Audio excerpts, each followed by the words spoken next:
BPSC previous year श्रृंखला में आप सभी का एक बार फिर से स्वागत है। बिहार शिक्षक भर्ती 4.0 के लिए हम डेली बीपीएससी के द्वारा जितने भी आधुनिक भारत के इतिहास के प्रश्न पूछे गए हैं हम वह आपको सॉल्व करा रहे थे। आज की यह क्लास हमारे 23वें नंबर की है। इससे पहले हमने 22 क्लासेज देख ली हैं। अगर आप उन क्लासेज को नहीं देखे तो चैनल के प्ले लिस्ट में जाइए, वहाँ पर सारी की सारी क्लासेज प्लेलिस्ट में तैयार है आपके लिए। तो चलिए क्लास को स्टार्ट करते हैं और आज के क्लास यह आपके लिए बहुत ही इम्पोर्टेंट होने वाला है। पहले प्रश्न पर चलेंगे और पहला प्रश्न देखेंगे क्या कर रहा है। मुजफ्फरपुर में किंग्सफोर्ड की हत्या का प्रयास किया गया, कब किया गया था, आपसे यह पूछा जा रहा है। यह प्रश्न 2007 बीपीएससी के द्वारा पूछा गया था और प्रश्न में ऑप्शन क्या दिया गया है, 1908, 1909, 1907, 1911। मुजफ्फरपुर में जो किंग्सफोर्ड की हत्या किया गया था उसका जो उत्तर निकलेगा हमारा 1908 में किया गया था, आप सभी को पता होगा। ठीक है, और इससे संबंधित कौन कौन थे, तो मुजफ्फरपुर बम कांड की जो घटना हुई, प्रफुल्ल चाकी तथा खुदीराम बोस ने 30 अप्रैल 1908 को अंजाम दिया था, जिसमें पुलिस से बचने में प्रफुल्ल चाकी ने आत्महत्या कर ली। प्रफुल्ल चाकी जो थे वो आत्महत्या कर लिए थे और खुदीराम बोस जो हैं वो पकड़ लिए गए थे। और खुदीराम बोस को अगर पूछा जाए कि फांसी कब मिली थी तो 11 अगस्त को खुदीराम बोस को फांसी भी दे दी गई थी। ठीक है, 11 अगस्त 1908 को खुदीराम बोस को फांसी दे दी गई और सबसे कम उम्र वाला वह क्रांतिकारी आंदोलनकारी व्यक्ति थे जो सबसे कम उम्र के थे, उन्हें फांसी दी गई और उनका नाम था खुदीराम बोस और यह टीआरई थ्योरी का प्रश्न था। ठीक है, चलिए आगे बढ़िए और अगले प्रश्न पर चलेंगे। क्या कह रहा है, अगले प्रश्न में कहा जा रहा है अभिनव भारत क्रांतिकारियों के एक गुप्त संगठन का निर्माण 1904 में इन नेताओं में से किसने किया था। क्या वीर सावरकर ने किया, प्रफुल्ल चाकी ने किया, खुदीराम बोस ने किया या अरबिंदो घोष ने किया। आप लोग कमेंट करिए। या बिहार सीडीपीओ की परीक्षा 2005 में हुई, उसमें पूछा गया था प्रश्न, और बीपीएससी डीएससीओ की परीक्षा 2021 में हुई, फिर से वही प्रश्न सेम टू सेम पूछा गया था। ठीक है, तो अभिनव भारत क्रांतिकारियों के एक गुप्त संगठन का निर्माण हुआ था, आपको पता होगा 1904 ईस्वी में बीडी सावरकर ने किया था। तो हमारा उत्तर जो होगा ए ऑप्शन यहाँ पर सही हो जाएगा। ठीक है, चले आगे बढ़ेंगे और अगला प्रश्न देखेंगे। क्या कह रहा है हमारा अगला प्रश्न, 1904 में स्थापित अभिनव भारत जो था क्या था, बताइए।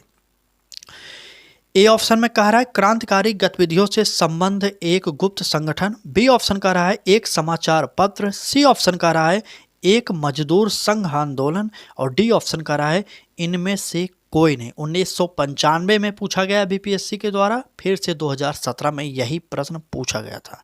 अब बात करते हैं इसके उत्तर की। तो 1904 में स्थापित जो अभिनव भारत था क्रांतिकारी गतिविधियों से संबंध एक गुप्त संगठन था। इस प्रश्न का उत्तर जो होगा हमारा ए ऑप्शन सही हो जाएगा। अगर आप भी चाहते हैं बीपीएससी पूर्वावलोकन को सॉल्व करना फ्री में, तो आप आज ही हमारे साथ जुड़ जाइए और चैनल को सब्सक्राइब करके बेल आइकन को ऑन कर लीजिए। हम डेली आपको यूथ कंपटीशन टाइम की वो बुक सॉल्व कराते हैं जो 2025 में न्यू एडिशन की आई है। 1992 से उसमें प्रश्न दिए गए हैं, आपको पता होगा 1992 से 2024 तक टीआरई 1, 2, 3 सारे के सारे प्रश्नों को हम इसमें देखेंगे। ठीक है, चलिए आगे बढ़ जाइए और अगले प्रश्न पर चलेंगे। क्या कह रहा है, मैडम कामा ने भारत की तिरंगे स्वतंत्रता ध्वज को कहाँ फहराया था। बहुत ही इंपॉर्टेंट है, तिरंगी का लीजिए, तिरंगी। ठीक है, तिरंगी स्वतंत्रता ध्वज को कहाँ फहराया, क्या पेरिस में फहराया, लंदन में, स्टुटगार्ट में या जिनेवा में। आप लोग कमेंट करिए। 66वीं बीपीएससी प्री का एग्जाम 2020 में हुआ था, उसमें यह प्रश्न पूछा गया था। अब आप उत्तर बताइए, चलिए जल्दी से उत्तर बता दीजिए आप लोग। तो इनके द्वारा 22 अगस्त 1907 को जर्मनी के स्टुटगार्ट में फहराया गया था यह झंडा। तो डेट याद करिए पहले, ये स्टुटगार्ट हो जाएगा। यह कहाँ पर है, तो ये है जर्मनी में। ठीक, जर्मनी में। और तारीख कौन सी थी, तो 22 अगस्त थी। ठीक है, 22 अगस्त थी, 22 अगस्त। ठीक, और सन कौन सा था, सन था 1907। नोट कर लीजिएगा। जर्मनी में स्टुटगार्ट एक स्थान है, वहाँ पर मैडम कामा जी ने फहराया था झंडा और 22 अगस्त 1907 को यह फहराया गया था। ठीक, चले आगे बढ़ेंगे और अगला प्रश्न देखेंगे क्या कह रहा है। कह रहा है कि प्रसिद्ध गीत सरपरोशी की तमन्ना अब हमारे दिल में है कि रचयिता कौन है। आप सभी ने सुना होगा कि सरपरोशी की तमन्ना अब हमारे दिल में है, देखना बाजुए कितने कातिल में, ये सब जो गीत हैं आप लोगों ने सुना होगा और यही पूछा जा रहा है इसके लेखक कौन है। बताइए, क्या सूर्य सेन होंगे, चंद्रशेखर आजाद होंगे, सरदार भगत सिंह होंगे या इनमें से कोई नहीं होंगे। आप लोग कमेंट करिए और उत्तर जल्दी से बता दीजिए। चले बात करते हैं इस प्रश्न की। 2015 में पूछा गया बीपीएससी के द्वारा, जो 56वीं बीपीएससी हुई थी उसमें, और 66वीं बीपीएससी में फिर से पूछा गया 2020 में। 15 में और 20 में यह प्रश्न पूछा गया था और इस प्रश्न का जो उत्तर होगा हमारा क्या हो जाएगा, इनमें से कोई नहीं होंगे। ठीक है, इनमें से कोई नहीं होगा। अब आप कमेंट करके बताइए। चलिए 10 सेकंड का टाइम लीजिए और कमेंट करिए कि सरपरोशी की तमन्ना अब हमारे दिल में है, इसके लेखक या रचयिता कौन थे। चलिए बताइए, जल्दी जल्दी बताइए, देखते हैं कितने लोग जानते हैं इनका नाम। बिल्कुल सही, चले ठीक ठीक, चलिए बताइए, क्योंकि ये सब सरल प्रश्न है। अगर आपको इतना नहीं पता तो आपको दिक्कत होने वाली है पेपर में। अभी से आपके पास समय है, आप जाग जाइए। तो एक किसकी रचना है, तो वो थे राम प्रसाद बिस्मिल। बिस्मिल जी का ये रचना था, आप लोगों को पता होना चाहिए। इस प्रश्न का उत्तर हमारा डी ऑप्शन सही हो जाएगा। अब आप लोग कमेंट करके बताएंगे कितने लोगों को यह पता था कि सरपरोशी की तमन्ना अब हमारे दिल में है यह बिस्मिल जी की थी रचना। आप बताइए कितने लोगों को पता था। चलिए आगे बढ़ेंगे और अगले प्रश्न को देखेंगे। कह रहा है कि जर्मनी के समर्थक से काबुल में राजा महेंद्र प्रताप सिंह के नेतृत्व में अंतरिम सरकार का गठन हुआ। कब हुआ, किसके कारण हुआ? गदर आंदोलन के दौरान। बी ऑप्शन में कहा जा रहा है स्वदेशी आंदोलन के दौरान। सी ऑप्शन कह रहा है द्वितीय विश्व युद्ध के दौरान और डी ऑप्शन कह रहा है होम रूल आंदोलन के दौरान। आप कमेंट करके उत्तर बता दीजिए। चले 66वीं बीपीएससी प्री एग्जाम 2020 में यह प्रश्न आया हुआ है। हम आपको आगे आने वाले कुछ और प्रश्न हैं उसमें हम दिखाएंगे टीआरई 2 के और टीआरई 3 के भी प्रश्नों को।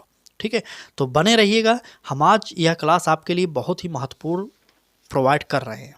ठीक, टॉपिक तो वही है, आपको पता होगा। आगे आने वाले टॉपिकों में रॉलेट एक्ट होगा, खिलाफत आंदोलन होगा, असहयोग आंदोलन होगा, जो हमारी आने वाली क्लासेज हैं आपके लिए और ही इम्पोर्टेंट होने वाली हैं। तो जुड़े रहिएगा हमारे साथ और फ्री में तैयारी करते रहिएगा।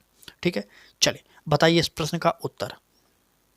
ठीक ठीक, चलिए बात करते हैं। जर्मनी के समर्थन से काबुल में राजा महेंद्र प्रताप सिंह के नेतृत्व में अंतिम सरकार का गठन हुआ। अंतरिम सरकार का गठन हुआ तो गदर आंदोलन के दौरान हुआ था। आप लोगों को पता होना चाहिए, गदर आंदोलन के दौरान हमारा ए ऑप्शन यहाँ पर सही हो जाएगा। ठीक है, अगर गदर पार्टी की स्थापना का डेट पूछा जाए तो 1913 में गदर पार्टी की स्थापना हुई थी। आप लोगों को इतना जानना चाहिए। ठीक है, चलिए आगे बढ़ते हैं। अगला प्रश्न देखेंगे क्या कह रहा है। सन 1906 ईस्वी में लंदन में अभिनव भारत सोसाइटी की स्थापना किसने की थी? क्या विनायक दामोदर सावरकर होंगे या महात्मा गांधी हो जाएंगे, सोहन सिंह होंगे या चंद्रशेखर आजाद होंगे? अब आप कमेंट करिए और उत्तर बताइए जल्दी से। 1906 में जो अभिनव भारत सोसाइटी की स्थापना हुई किसके द्वारा की गई थी, बताइए। अगर आपसे डेट पूछा जाए तो 9 जून डेट भी याद कर लीजिए। ठीक है, 9 जून 1906 को इसकी स्थापना की गई थी और इसके स्थापनाकार कौन थे, तो थे बीडी सावरकर, विनायक दामोदर सावरकर जी। ठीक, चले आगे बढ़ते हैं। नेक्स्ट प्रश्न पर हम आपको डेली 20 से 25 मिनट की क्लासेज कराते हैं। उतने ही प्रश्न उसमें शामिल किए जाते हैं जितना आप याद कर सकें। मेरी एक बात को खास करके ध्यान से सुनिएगा और इसे दिमाग में बैठा लीजिए। प्रीवियस ईयर हल करने का सिर्फ ये मतलब नहीं कि हम देख लें किस प्रकार का प्रश्न है। प्रीवियस ईयर किसी भी परीक्षा को उसको सबसे पहले याद कर लेना चाहिए, क्योंकि वहाँ से प्रश्न हर बार परीक्षा में छपते हैं। ठीक है, तो इतना तो आपको याद करना चाहिए। चलिए आगे बढ़ते हैं, नेक्स्ट प्रश्न पर चलेंगे और अगला प्रश्न देखेंगे क्या कह रहा है। कह रहा है कि हरदयाल, बाबा गुरनाम सिंह, बाबा मोहन सिंह भाखना और गुरदेव सिंह जुड़े थे। किससे जुड़े थे, यही आपसे पूछा जा रहा है। बताइए क्या इंडियन इंडिपेंडेंस लीग से, या नौजवान भारत सभा से, या गदर आंदोलन से, या अकाली आंदोलन से? अब आप लोग कमेंट करिए और उत्तर जरूर बताइए। चलिए, बिल्कुल सही उत्तर बताइए इस प्रश्न का उत्तर। तो बिल्कुल सही, हमारा उत्तर गदर आंदोलन से हो जाएगा। इसकी स्थापना 1913 में सैन फ्रांसिस्को अमेरिका में हुआ था। आप लोगों को मैंने बार बार बता दिया, अब बताने की ज़रूरत नहीं, अब आप याद कर लिए होंगे। सी ऑप्शन टिक करिए, आगे बढ़िए। सी ऑप्शन यहाँ पर हमारा सही हो जाएगा। चलिए आगे बढ़ेंगे और अगला प्रश्न देखेंगे। हमारा प्रश्न क्या कर रहा है, किस वर्ष हिंदुस्तान सोशल माफ़ी चाहेंगे, किस वर्ष हिंदुस्तान रिपब्लिकन एसोसिएशन की स्थापना हुई थी? आप लोग कमेंट करिए, एसोसिएशन की स्थापना किस वर्ष हुई बताइए। 1920 में, 1924 में, 1928 में, 1930 में? आप कमेंट करिए और उत्तर बताइए। चलिए, बिल्कुल सही, तो अक्टूबर 1924 में हुआ था, आप लोगों को पता होगा। ठीक, अक्टूबर 1924, आप लोग सही करिए, अक्टूबर 1924 यहाँ पर 1924 दिए गए, बी ऑप्शन यहाँ पर सही हो जाएगा। ठीक है, चलिए कानपुर में हुआ था इसका स्थापना, आप लोग नोट करिएगा। हिंदुस्तान रिपब्लिकन एसोसिएशन की स्थापना की बात करें तो कानपुर में हुआ था अक्टूबर 1924 में। स्थान भी नोट कर लीजिए, कानपुर। ठीक, कानपुर स्थान था। चलिए आगे बढ़ जाइए, अगला प्रश्न देखेंगे क्या कर रहा है। प्रश्न में कहा जा रहा है 1922 से 28 के काल में भारतीय राजनीति में क्रांतिकारी कार्यविधि की पुनरावृत्ति का कारण था। क्या कारण था? ए ऑप्शन का रहा है हरदयाल और लाजपत राय जैसे नेताओं का बढ़ता हुआ प्रभाव। बी ऑप्शन का रहा है गांधी द्वारा असहयोग आंदोलन का स्थगन। और सी ऑप्शन का रहा है विदेशी घटनाओं का प्रभाव। और डी ऑप्शन का रहा है भारतीयोों की मांगों को अंग्रेजों द्वारा अस्वीकार किया जाना। अब आप उत्तर बताइए। चले, बिल्कुल सही, 41वीं बीपीएससी 1996 का यह प्रश्न है और उत्तर हो जाएगा गांधी द्वारा असहयोग आंदोलन का स्थगन। बी ऑप्शन हमारा नोट कर लीजिए, सही हो जाएगा। ठीक, बी ऑप्शन सही हो जाएगा। चलिए आगे बढ़ते हैं, अगला प्रश्न देखेंगे क्या कह रहा है। कहा जा रहा है कि हिंदुस्तान सोशलिस्ट रिपब्लिकन आर्मी के संस्थापक नेताओं में एक थे। कौन थे? अंबेडकर जी थे, भगत सिंह थे, सुभाष चंद्र बोस थे, जयप्रकाश नारायण जी थे। अब आप लोग कमेंट करिए और उत्तर बताइए कौन सा सही होगा। चले, बिल्कुल सही। तो बात करें इस प्रश्न की उत्तर की, तो क्या कहा जाए, अक्टूबर 1924, अभी मैंने ऊपर ही बताया कि अक्टूबर 1924 में सचिंद्र नाथ सान्याल, योगेश चटर्जी, राम प्रसाद बिस्मिल आदि के नेतृत्व में कानपुर में हिंदुस्तान रिपब्लिकन एसोसिएशन की स्थापना हुई थी। आपको पता होगा, यह आपको मैंने ऊपर वाले प्रश्न में बता दिया था। इस प्रश्न की उत्तर की बात तो भगत सिंह हो जाएंगे। ठीक है, भगत सिंह हो जाएंगे। बी ऑप्शन आप लोग सही करिए और आगे बढ़ जाइए। ठीक है, आज की इस क्लास में हम इतना बता देना चाहते हैं, जो क्लास में हम आपको प्रश्न करा रहे हैं डेली, वह आपके लिए बहुत ही इम्पोर्टेंट है। आप हमारी पिछले क्लासेज को देखिए, चाहे आज ही जुड़िए और आने वाले अगले क्लासेज को देखेंगे तो आप खुद पता पाएंगे कि हाँ, यहाँ पर जो भी प्रश्न कराए गए हैं टीआरई में पूछे भी गए हैं। ठीक है, चलिए हम क्लास को आगे बढ़ाएंगे और निवेदन बस इतना करेंगे कि आप लोग पूरी क्लास जरूर देखा करिए। अरे एक बार में अगर आप लोग पूरी क्लास नहीं देख पाते हैं, अगर सोच लीजिए अगर 20 मिनट आप लोग नहीं पढ़ पा रहे हैं तो आपकी पढ़ाई का मतलब ही क्या है। इसलिए हम क्लासेज बहुत बड़ी नहीं लाते, और अदर चैनल पर आप देखते होंगे 1.5 घंटे 2 घंटे 3 घंटे की क्लासेज आती है, वह हमारे चैनल पर आपको नहीं मिलेंगी। ज़्यादा से ज़्यादा 25 मिनट की क्लासेज होती है हमारे इस चैनल पर अभी, तो आप 25 मिनट 20 मिनट तो दे ही सकते हैं। ठीक, अगर इतना नहीं दे पा रहे हैं तो आप खुद सोचिए आपका क्या होने वाला है। मुझे कुछ कहने की ज़रूरत नहीं है। ठीक है, पढ़ना तो पड़ेगा। इस बार टीआरई 4 में कंपटीशन बहुत हाई होने वाला है। ठीक, चलिए, और हमारे बिहार सरकार की बात को क्या कहें, आपको खुद पता होगा टीआरई 3 में लगभग 87,000 पदों पर वैकेंसी आई और ज्वाइनिंग कराए ये लोग 51,000 लोगों को। सोचिए, पद भी खाली छोड़ दे रहे हैं। पास हो हैं व्यक्ति, हमारे स्टूडेंट जो हैं वो योग्य हैं, उतना नंबर भी लाए, लेकिन इनको पता नहीं क्या हो गया है। ये लोग टीआरई 1 से यही करते आए हैं, समझ में नहीं आता। अगर 1 लाख सीट निकालेंगे तो भर्ती करेंगे 40,000 50,000 पे, आधी सीट ये लोग मार दे रहे हैं। वही फिर अगले भर्ती में जोड़ देते हैं और इनका डाटा तैयार होता चला जा रहा है कि पहले में 1 लाख दिए, दूसरे में 2 लाख, फिर 2.5 लाख, ऐसे ऐसे जोड़ते जोड़ते 7-8 लाख बना देते हैं। सोचिए ये क्या कर रहे हैं हमारे सरकार। आप कमेंट करके बताना क्या यह सरकार सही कर रही है। अगर हमारे टीआरई थ्री में 87,000 पदों पर वैकेंसी आई थी, जबकि बच्चे पास भी हुए थे, जो कट ऑफ हुआ उसमें पास भी हुए बच्चे, तो फिर 51,000 पर ज्वाइनिंग कराने का कोई मतलब था।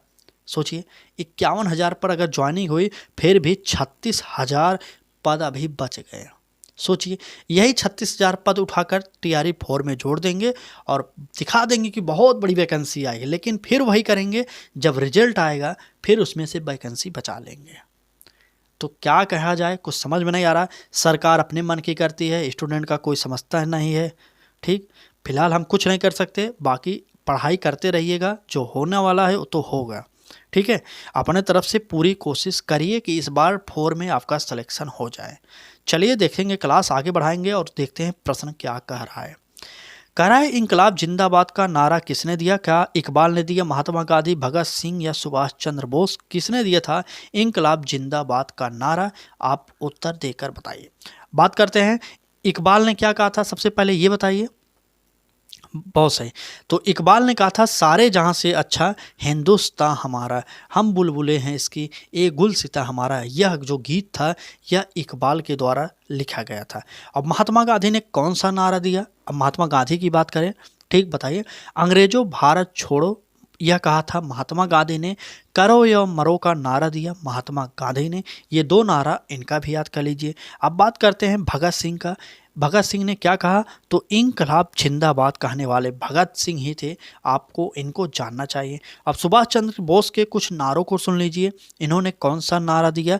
तो इन्होंने कहा जय हिंद, फिर कहा दिल्ली चलो, फिर कहा तुम मुझे खून दो मैं तुम्हें आज़ादी दूंगा। ये सारे जो नारे और जो कोटेशन कहे गए हैं, इनको याद कर लेना चाहिए आपको, क्योंकि आपके पेपर में फिर से यहाँ से प्रश्न बन सकते हैं। ठीक, चले आगे बढ़ते हैं। अगला प्रश्न देखेंगे क्या कह रहा है। अगला प्रश्न में कह रहा है अनुशीलन समिति थे, क्या थी बताइए। अनुशीलन समिति थी क्या थी बताइए। क्या नारी उत्थान के प्रति समर्पित थी, विधवा विवाह को प्रोत्साहित करने वाली, या मजदूरों के कल्याण में रुचि रखने वाली, या एक क्रांतिकारी संगठन? आप लोग कमेंट करिए और उत्तर बता दीजिए। चले बिल्कुल सही। अगर बात करें अनुशीलन समिति की जो स्थापना है तो कब हुई थी? तो 1902 में हुई थी। अनुशीलन समिति की स्थापना 1902 में हुई थी, आप लोग यह भी जानते रहिएगा। और यह क्या है? तो यह एक क्रांतिकारी संगठन है। हमारा डी ऑप्शन यहाँ पर सही हो जाएगा इस प्रश्न में। ठीक है, चलिए आगे बढ़ते हैं। इस तरीके से अगर आप सोचिए, खुद आप 20 मिनट लगातार बोलते रहेंगे, 1 सेकंड की भी आपकी आवाज़ रुकेगी नहीं ना, तो आपकी हालत गड़बड़ हो जाएगी। इतना मेहनत आपके लिए डेली करा रहे हैं, फ्री में प्रोवाइड कर रहे हैं, फिर भी आप लोग लाइक शेयर करते ही नहीं, पता नहीं क्या उसमें आपका पैसा भी नहीं लगता। तो इतना कर दीजिए, हाथ जोड़ के निवेदन करते हैं, लाइक शेयर तो कर ही दीजिए। आप सब्सक्राइब करिए या ना करिए आपके ऊपर है, आपको पढ़ना होगा तो आप सब्सक्राइब करेंगे। ठीक है, चलिए बाकी आपकी इच्छा है, अगर आप करना चाहते हैं तो कर दीजिए, नहीं करना चाहते तो उसमें कोई जोर जबरदस्ती नहीं है। चलिए आगे बढ़िए, अगले प्रश्न को देखेंगे। कह रहा है बंगाल में अनुशीलन समिति के संस्थापक थे प्रथम मित्रा, अरविंद घोष, खुदीराम बोस या कुंवर सिंह? कुंवर सिंह को आप सभी को पता होगा, 1857 की क्रांति का वो महान सेना नायक था बिहार का, जो आरा से संबंधित थे। आप सोचिए जगदीशपुर आरा, कितने महान व्यक्ति थे। 80 वर्ष की उम्र में यह व्यक्ति अंग्रेजों से लोहा ले रहा था। सोचिए लड़ाई किया 80 वर्ष की उम्र में। 1857 की क्रांति में यह इकलौता व्यक्ति था जिसने बिहार का नेतृत्व किया था। आपको पता होना चाहिए, इनके बारे में तो जरूर पढ़िएगा। आप कुछ पढ़िए ना पढ़िए बिहार से, लेकिन इनके बारे में जरूर पढ़िए। ठीक, चलिए बात करते हैं प्रश्न की। बंगाल में अनुशीलन समिति के संस्थापक प्रथम मित्रा, हमारा ए ऑप्शन सही हो जाएगा। ठीक है, ए ऑप्शन सही हो जाएगा। आगे बढ़ते हैं और अगले प्रश्न पर चलेंगे। क्या कह रहा है प्रश्न हमारा, शेर ए पंजाब के नाम से इनमें से कौन मशहूर थे? तो राजगुरु हो जाएंगे, भगत सिंह, लाला लाजपत राय या महात्मा गांधी? अब आप उत्तर बताइए, शेर ए पंजाब के नाम से कौन मशहूर थे? चले, ये तो सरल है प्रश्न, मुझे पता है, बताइए उत्तर। बिल्कुल सही, हमारा उत्तर जो होगा सी ऑप्शन लाला लाजपत राय हो जाएंगे। लाला लाजपत राय ने कांग्रेस के किस अधिवेशन की अध्यक्षता की थी, यह आप कमेंट कर दीजिए। चले, कांग्रेस की अधिवेशनों को मैंने पढ़ा दिए पिछली क्लासेज में, आप पढ़ चुके होंगे, तो आप बताइए कि लाला लाजपत राय ने कांग्रेस के किस अधिवेशन की अध्यक्षता की थी। चले, बिल्कुल सही, कलकत्ता अधिवेशन की अध्यक्षता की बात किया तो वो किए थे कौन कौन किए थे, लाला लाजपत राय। कब हुआ था यह कलकत्ता अधिवेशन, तो 1920 ईस्वी में कलकत्ता अधिवेशन हुआ था, जिसके अध्यक्ष नियुक्त किए गए थे लाला लाजपत राय। ठीक, चले आगे बढ़ते हैं, अगला प्रश्न देखेंगे क्या कह रहा है हमारा अगला प्रश्न।